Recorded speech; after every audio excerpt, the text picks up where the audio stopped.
जय श्री राम।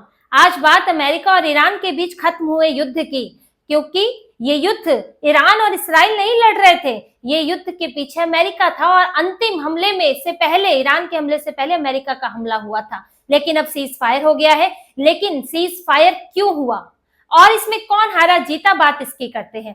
देखिए, इसराइल के तो 12 दिनों से हमले कर रहा था, लेकिन परमाणु ठिकानों पर अमेरिका ने हमला किया। ईरान के 3 परमाणु ठिकाने नष्ट कर दिए और अपना मकसद उसने पूरा किया, ईरान को परमाणु हथियार बनाने से रोकना, जैसा कि इनका घोषित मकसद था इसराइल और अमेरिका का।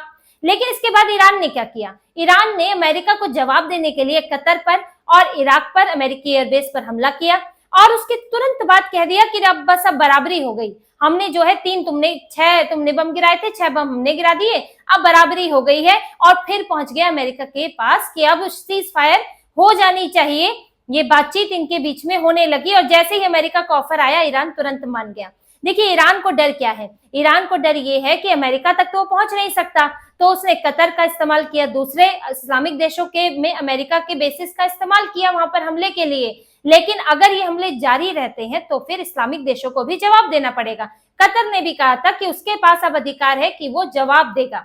लेकिन क्योंकि ये हमला इतना बड़ा नहीं था, बैलिस्टिक मिसाइल का इस्तेमाल हुआ था, बहुत ज्यादा जनसंख्या वाली जगह नहीं थी और कोई हताहत नहीं हुआ, तो इसीलिए इंतजार हुआ सीज फायर का। लेकिन अगर ईरान हमले जारी रखता है तो फिर इस्लामिक देश जवाब देंगे और ये लड़ाई इसराइल और अमेरिका से निकलकर इस्लामिक देशों के बीच शुरू हो जाएगी। सऊदी अरब को तो पूरी सुरक्षा व्यवस्था ही अमेरिका की है, वहां अपना एयर डिफेंस अमेरिका ने जो है शुरू कर दिया। तो अगर ईरान और आक्रामक होता तो फिर लड़ाई जो है वो कतर, इराक, सऊदी अरब तक पहुंच सकती थी और ईरान को इनके हमलों का सामना करना ही पड़ता। इसलिए ईरान को रुकना पड़ा। अमेरिका को उसकी धरती पर जवाब देने की उसकी क्षमता नहीं है। इसराइल इधर से अलग हावी है, तो कहीं ना कहीं ईरान बैकफुट पर था और ईरान ने अपनी इज्जत बचाने के लिए ये एयर स्ट्राइक की और उसके बाद शांति से बैठ गया। इसी का विरोध हो रहा है ईरान में कि हमें अभी सीज फायर नहीं करना चाहिए था, क्योंकि ईरान की धरती पर अमेरिका ने हमला किया और ईरान जो है कोई बड़ी चोट उसे नहीं पहुंचा पाया।